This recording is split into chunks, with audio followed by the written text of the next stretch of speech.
प्रधानमंत्री नरेंद्र मोदी क्वाड सम्मेलन के लिए जापान के टोक्यो पहुंच गए हैं। जापान की राजधानी में भारतीय समुदाय के लोगों ने उनका जोरदार स्वागत किया।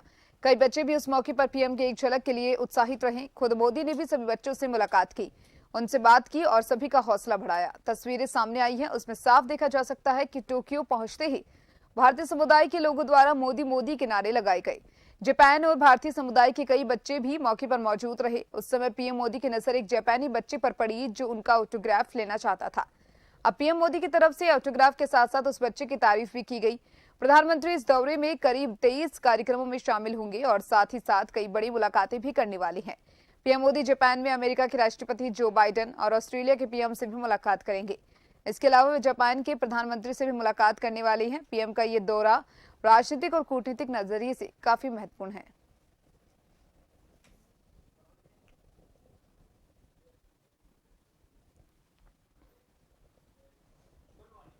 इस खबर पर ज्यादा जानकारी के लिए मेरे साथ विदेशी मामलों के जानकार करोड़ी सिंह जुड़ चुके हैं। करोड़ी सिंह जी, जिस तरीके से अब प्रधानमंत्री नरेंद्र मोदी टोक्यो के दौरे पर गए हैं, तो ये दौरा जो है वो राजनीतिक और कूटनीतिक नजरिए से किस तरीके से महत्वपूर्ण माना जा सकता है? देखिए दीपिका जी, ऐसी है, भारत की नीति एक डीआइसोलेटेड है।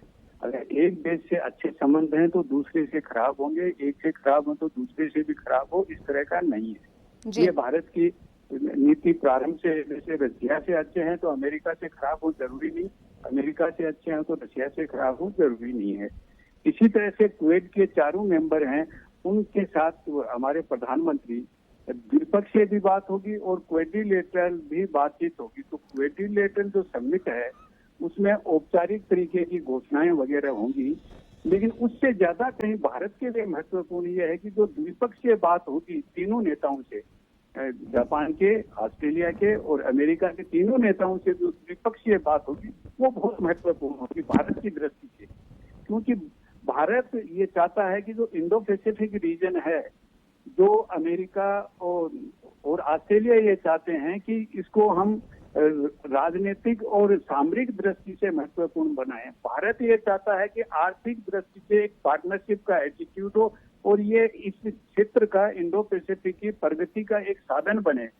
तो ऐसी स्थिति में भारत ये प्रयास करेगा कि इसको केवल राजनीतिक या सामरिक मंच नहीं रखे, आर्थिक और तकनीकी विकास की दिशा में एक टर्न दिया जाए।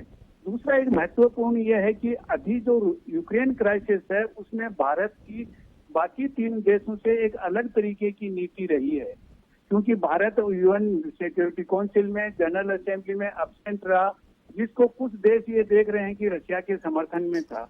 लेकिन भारत ये चाहता था कि ये जुडिशियस है, एक न्याय का पक्ष लिया जाए, तो भारत की एक अलग दृष्टिकोण रहा। जबकि तीन क्वेड के अन्य देश हैं वो रशिया के अगेंस्ट में स्टैंड ले रहे थे।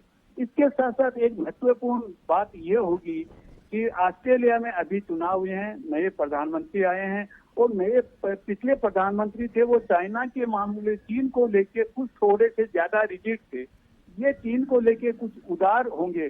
तो नए प्रधानमंत्री के साथ हमारे प्रधानमंत्री की किस तरह से समझ विकसित होती है, ये बहुत महत्वपूर्ण होगी। और एक जो बहुत ही ज्यादा महत्वपूर्ण ये है कि ओबामा एडमिनिस्ट्रेशन तक अमेरिका का फोकस ट्रांस पैसिफिक पार्टनरशिप के लिए था। उस समय तक इंडो पैसिफिक की ज्यादा बात नहीं होती थी और अमेरिका ये चाहता था कि आसियान सेंट्रिक एशिया बनाया जाए, लेकिन वो उनकी नीति सामरिक दृष्टि से उनको ज्यादा अच्छी नहीं जमी। तो ट्रंप के टाइम में इंडो पैसिफिक को उन्होंने अपना एक उद्देश्य बनाया और इस इंडो पैसिफिक में ये चाहते हैं कि एक free, open, prosperous Indo Pacific बने और जिसमें चाइना अगर अपना आधिपत्य जमाना चाहता है तो उस पर एक कर्टेलमेंट हो उस तरह का। तो उसको वो कहते हैं कि एक rule based, open, free Indo Pacific होना चाहिए। उसमें भारत को कोई ऑब्जेक्शन नहीं है, लेकिन भारत ये चाहता है कि भारत की आर्थिक विकास का ये साधन बने और उसके लिए हम कोई अलायंस नहीं करके पार्टनरशिप रखें, क्योंकि अलायंस और पार्टनरशिप में बहुत अंतर होता है। अलायंस होता है वो कभी कभी किसी के अगेंस्ट में होता है, पार्टनरशिप है वो पॉजिटिव वर्ड है। तो भारत इसको एक अच्छी पार्टनरशिप का साधन बनाना चाहता है। तो निश्चित रूप से जो द्विपक्षीय बातें होंगी वहाँ वो भारत के पक्ष में ज्यादा होंगी और भारत, मुझे लगता है कि अपनी बात उनसे मनवा लेगा द्विपक्षीय तरीके से बात करके। तो जो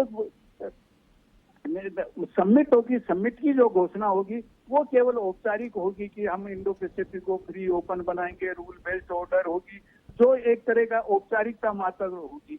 तो इस रूप में मेरे को लगता है कि भारत के लिए कूटनीतिक दृष्टि से, भारत के आर्थिक विकास की दृष्टि से और भारत की सुरक्षा की दृष्टि से ये बहुत ही महत्वपूर्ण मीटिंग होगी।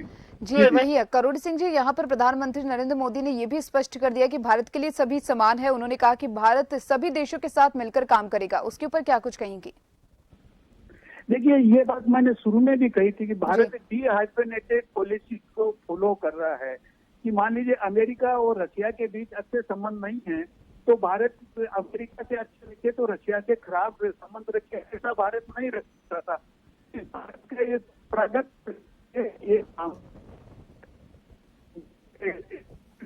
स्ट्रेटेजिक ऑटोनॉमी है। भारत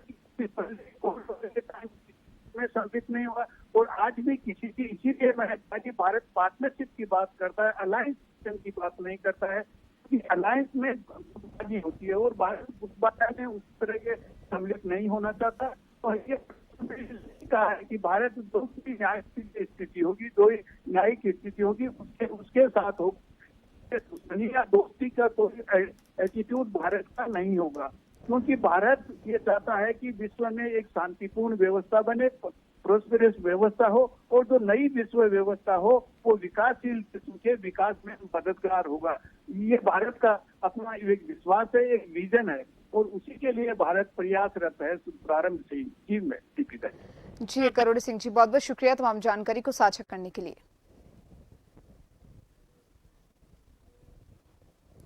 तो वहीं अब पीएम मोदी ने टोक्यो में UNIULO के अध्यक्ष और CEO तदाशी यानाई के साथ मुलाकात की। इस दौरान यानाई ने भारत के लोगों के उद्यमशीलता के उत्साह की सराहना की। इसके अलावा प्रधानमंत्री नरेंद्र मोदी ने टोक्यो में सुजुकी मोटर कॉर्पोरेशन के सलाहकार ओसामू सुजुकी से मुलाकात की। बता दें कि प्रधानमंत्री नरेंद्र मोदी सोमवार को अपने 2 दिवसीय दौरे पर जापान की राजधानी टोक्यो पहुंची हैं, जहां पर सोमवार को होटल न्यू ओटानी में भारतीय प्रवासियों ने पीएम मोदी का जोरदार स्वागत किया। इस दौरान होटल में हर हर मोदी मोदी मोदी, वंदे मातरम और भारत माता की जय के नारे गूंज रहे थे।